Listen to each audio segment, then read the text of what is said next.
amigos, tudo bem com vocês? Sejam bem-vindos. Já cheguem, deixando aquele like para fortalecer o canal. Se você ainda não for inscrito, inscreva-se. Compartilhe esse vídeo com seus amigos, com seus familiares, tá bom? Esse vídeo será dividido em duas partes, tá? Então, uma vai agora, eu vou colocar agora e a outra na outra semana, tá? Eu queria avisar vocês que eu vou passar a postar o vídeo todo domingo, tá? Porque devido ao serviço, aí fica uma correria durante a semana, vou começar a postar os vídeos apenas no domingo, tudo bem? No vídeo de hoje eu vou mostrar para vocês uma visita que nós fizemos ao Museu Histórico e Artístico do Maranhão, em comemoração ao Dia da Independência. Fomos conhecer um pouco mais sobre a nossa história e tivemos a honra de sermos guiados pela estagiária Rayana. Confiram aí, foi uma verdadeira aula. Aqui a gente tem a sala de música, ali a gente tem o violino, o rádio, aqui na ficha técnica a gente tem algumas informações sobre os itens. Mas o que acontece? Essa escultura que o nome dela é Flautista ou Dueto, ela é um empréstimo do Museu de Belas Artes do Rio de Janeiro. E aí a gente tem a nossa galeria de personalidades. Vocês já devem conhecer alguns, inclusive os Oswaldo Dias, né? Dispensa apresentações, Minha Terra foi Palmeiras, onde eu. E nós temos o João Francisco Lisboa. Alguém já foi na Praça João Lisboa? Fica descendo aqui. Vocês sabem que ela é um túmulo? Não, né? A Praça João Lisboa, no monumento do João, é o túmulo dele. Lá está os restos mortais dele. O João Lisboa, ele foi uma personalidade muito importante para o nosso estado, por quê? O nosso estado ele foi o último a aderir à independência, né, do Brasil, mas o João Francisco Lisboa estava lá representando o estado. Apesar dele querer a independência, o estado não acompanhou ele, mas isso é uma conversa que a gente vai ter mais tarde, beleza? Aqui a sala de música era o único cômodo híbrido que tinha nas casas, nos casarões. Antigamente, os cômodos eram divididos por gênero. Tinha a sala de palestra dos homens, sala de palestra das mulheres, e aí tinha a sala de costura, que geralmente eram as mulheres que utilizavam, porque elas eram criadas por seio familiar. Então, essa parte de costura fazia parte do autocuidado, né, com a família que ela ia ter. Ali a gente tem uma almofada de bilo, em São Luís não é mais tão popular assim, porém na Raposa ainda tem mulheres que fazem. É um tipo de renda belga, tá? Veio da Bélgica e aí ela se disseminou pela Europa, e claro, Portugal estava na Europa, e aí Portugal estava trazendo para cá. Beleza? Alguma dúvida? A sala de música ela era o único cômodo que era projetado para ser assim. Ela chama acústica no pé, tá? Esse casarão, aí a gente chama quebra de expectativa, porque quando eu falo isso todo mundo olha pro teto. Mas esse casarão ele tem uma sala de música e ele tem uma acústica preparada para isso, beleza? A sala de costura, ali temos a cozinha. Na cozinha a gente vai ter em destaque a frigideira, o triturador de grãos e o bule que eles faziam café. Não era chá exatamente, era mais café. Por que a gente deixa esse destaque? Porque antigamente eles produziam o próprio café. Antigamente eles literalmente pegavam um grão, torravam um grão, trituravam e passavam o café. Tá bom? Um filtro de barro. Alguém já teve um filtro de barro em casa? Já, né? Vocês sabiam que o filtro de barro foi feito por um maranhense?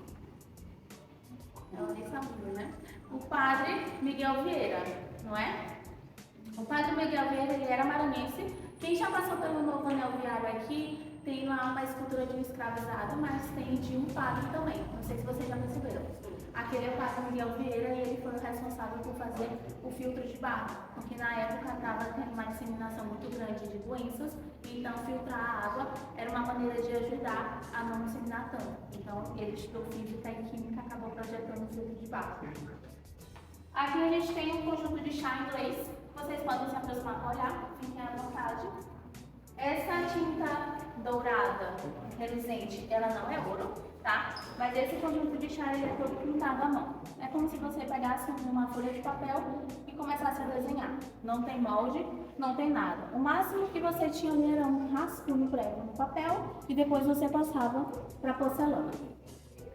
Ele pertenceu ao Barão de São Bento, O Barão de São Bento era um homem muito conservador, mas ele tinha vários conjuntos de chá. Ele tem um inglês, um francês e um português. Esse é o inglês.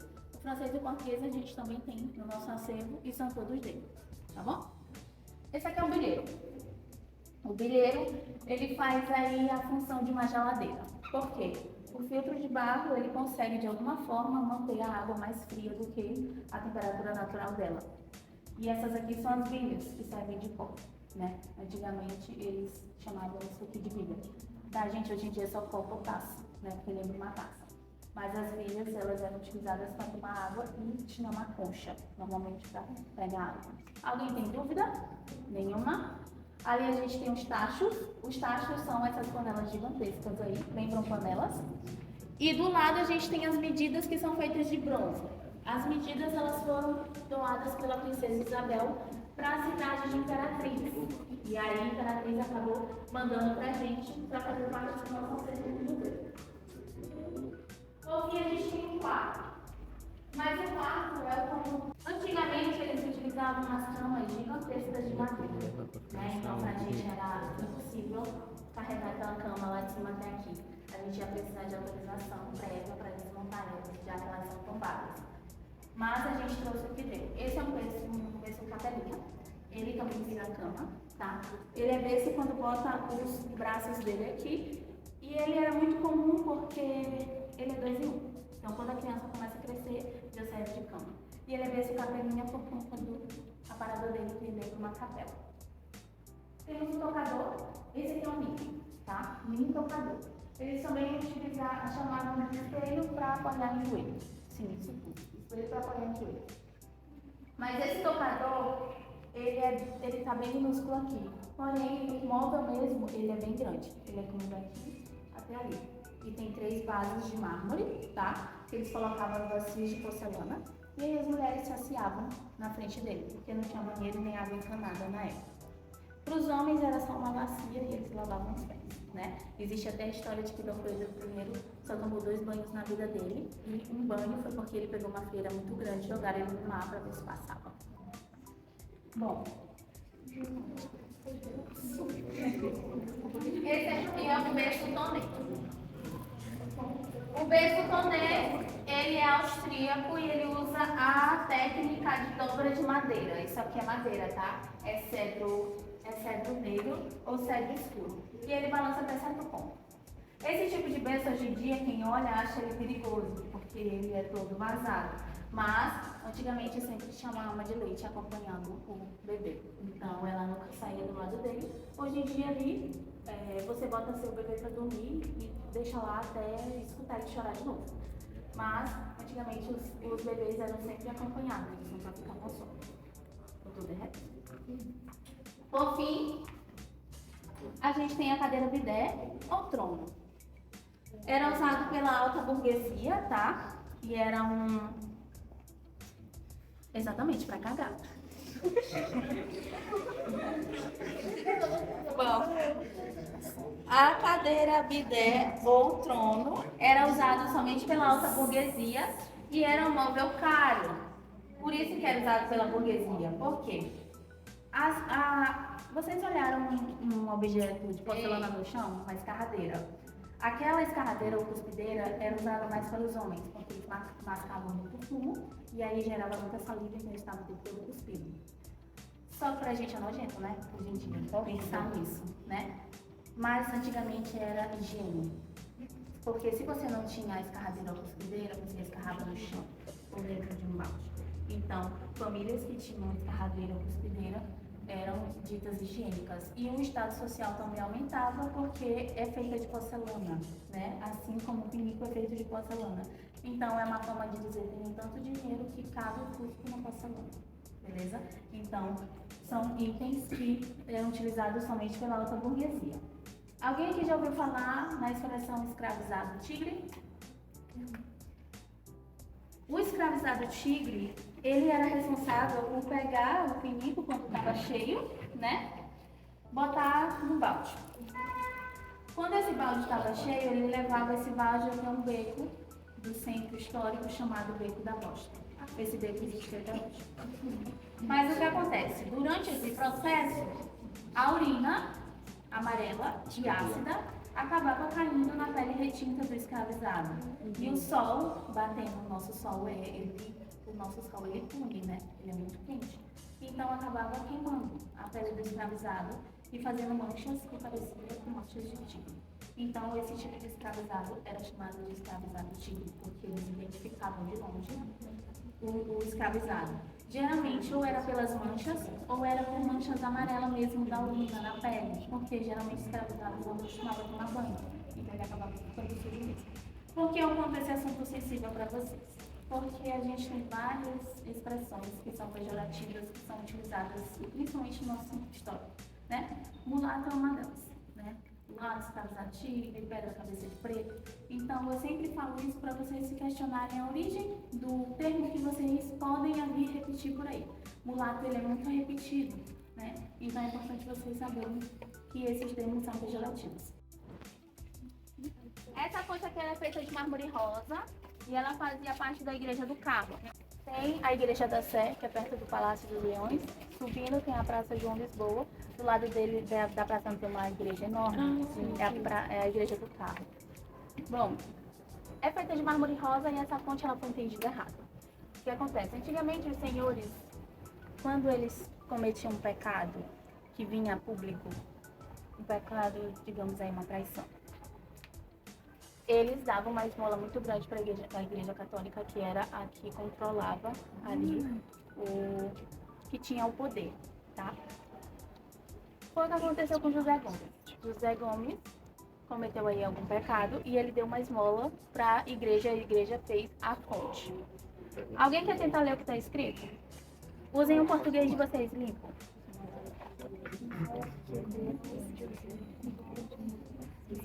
Em louvor de nós, a senhora Maria do carro. Esmola. Vocês percebem que ali tem o que e deu, o que com V e o D com O, não é? Essa troca era muito comum. Por quê? Eles queriam que as pessoas que eram menos letradas, que eles não queriam que tivesse acesso à informação, eles trocavam as letras para parecer latim. Então, esmola que deu José, aí você vê o que com V, você acha, meu Deus, isso é latim, eu não sei ler.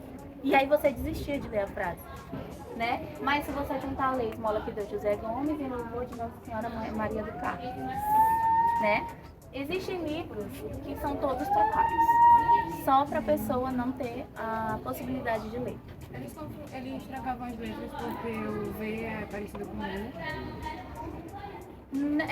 O V é parecido com o U, mas na verdade era para ser parecido com o latim. O latim, ele tem umas trocas de letras. A gente tem um arco ali que a gente passou por ele, esqueci de mostrar para vocês. Que ele é todo em latim, era de um hospital. Então eles faziam essas trocas com consoantes para parecer um latim, porque o latim ele usa muito consoante, tá bom?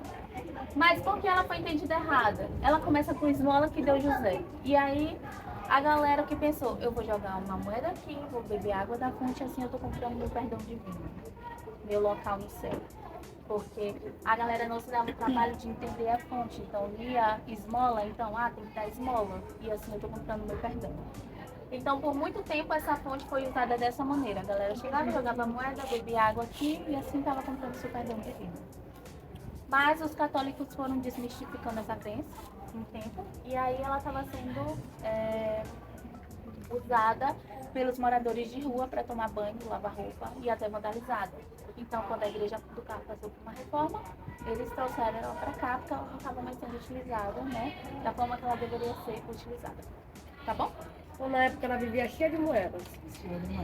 Eu acho que vocês já devem ter visto no centro histórico em algum momento, nessa altura mais ou menos aqui de vocês, principalmente na Rua Grande. O nome deles são seteiras. As seteiras, elas são uma estrutura parecida com um funil. Elas são finas e depois elas fazem isso. Porque elas eram utilizadas em muralhas europeias para estratégia de guerra. O arqueiro ficava lá dentro com um arco, atirando uma flecha e diminuía as chances dele ser alvejado de volta por ela ser mais fina, tá? Mas aqui o uso foi como janela de senzala. Eu boto aspas porque ela não chegava a ser uma janela. Era só ali um cuidado para passar um pouco de oxigênio e iluminação. Mas, se vocês forem naquela do meio, vocês vão olhar que tem um pavimento embaixo, que é onde a gente vai daqui a pouco. Esse pavimento embaixo nada mais é do que era a senzala. A senzala, ela era construída em porão, tá? Porque construída em porão, eles colocavam as certeiras em cima para os escravizados não olharem para a rua. Assim eles não iam desenvolver o desejo de liberdade, de montim, né? Para fugir. Então, a partir do momento que eles pisavam na cidade, eram comprados, eles tinham que entender que a senzala era o mundo deles, beleza? Então, as certeiras, geralmente, elas são colocadas em cima e as senzalas construídas em porão por isso. Alguma dúvida? Não? O Sintra, ele é uma escola que antigamente ela era uma fábrica de tecelagem, tá? Ela era constituída por uma diretoria de 6 homens. E alguns deles realmente acreditavam na comunidade, tá? Ele queria uma bênção dos filhos. Por ser uma fábrica de tecido e tecelagem, qual era a matéria-prima deles? Tecido? Qual é a matéria-prima do tecido? Algodão. Então, a agricultura remete à agricultura. O Hermes, Deus do comércio, é autossugestivo, eles eram empresários, eles precisavam da bênção de e Atena é deusa da sabedoria. Mas a Atena, alguém aqui conhece o mito de criação das aranhas? A Atena que criou as aranhas. Por quê? A Atena, ela era a maior tecelã entre o mundo humano e o mundo dos deuses. Até que uma humana desafiou a Atena de ser uma personagem melhor. Claro que a humana né? E aí, a Atena, para não matar a humana, transformou em aranha. Por isso que as aranhas são os melhores personagens da natureza. Esse é o tipo de criação das aranhas.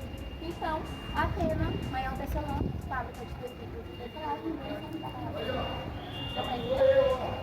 elas são feitas de terracota, é uma prima do barro, e elas foram encomendadas da Inglaterra, elas não foram feitas aqui no Brasil. Tá? Mas esse chafariz é parisiense, tá? Mas não é nem esse o ponto. Antigamente, em cada praça de São Luís, mais tradicional, tinha um chafariz no meio. Esses chafariz, eles eram chamados de pipa. O que vem ser a pipa? É um parecido com o caminhão-pipa hoje em dia. As pipas, elas ficavam nas praças e aí elas serviam de distribuição de água. Mas essa distribuição não era pública, tá bom? Ela era paga. Ou você alugava a pipa, ou você comprava a água da pipa. Alguém aqui conhece a Ana Jane? Sim. Sim, conhece, né? É uma mulher que ela divide opiniões. Muitos defendem o que ela fez, outros não defendem e dizem que ela era uma mulher forte, além do tempo dela. Mas o que acontece? A Ana Jansen, ela era dona de uma pipa, de uma das maiores pipas do centro, que é a Fonte do Ribeirão. A Fonte do Ribeirão, ela era uma das maiores pipas daqui do centro histórico, ela basicamente tinha monopólio. Por quê? A Ana Jansen, ela pegava animais mortos e jogava no reservatório de água dos seus concorrentes. E aí ela denunciava dizendo que a água era podre e maltratada. E realmente era podre e maltratada porque ela fez com que ela fosse podre e maltratada. Então ela tinha ali o monopólio das pipas do centro histórico usando essa estratégia assim. Esse aqui era uma pipa que fazia parte da Praça Gomes de Castro, que hoje em dia é o complexo de Praça Deodoro. Antes a Praça Deodoro era a Praça do Panteão, Praça Deodoro e Praça Gomes de Castro. Eram várias praças juntas. E a Gomes de Castro tinha essa pipa aqui. Hoje em dia a gente não vê mais tantas fontes porque a cidade de São Luís passou por um processo de modernização e o governo simplesmente achou que as fontes não faziam parte, não estavam condizendo com essa estética moderna da cidade. Então eles acabaram tirando as pipas. A gente não tem mais o paradeiro das pipas, só dessa aqui, e tem uma que está se acabando em algum lugar, em algum armazém por aí, que eu vou ficar devendo o nome para vocês. Mas a gente só tem essas duas, e a Fonte do Ribeirão que não tem como tirar ela dali, né? Ela já virou um monumento cambado. Esse foi o vídeo de hoje. Fiquem com Deus. Tenham uma excelente semana, tá bom? Beijos, miguxos!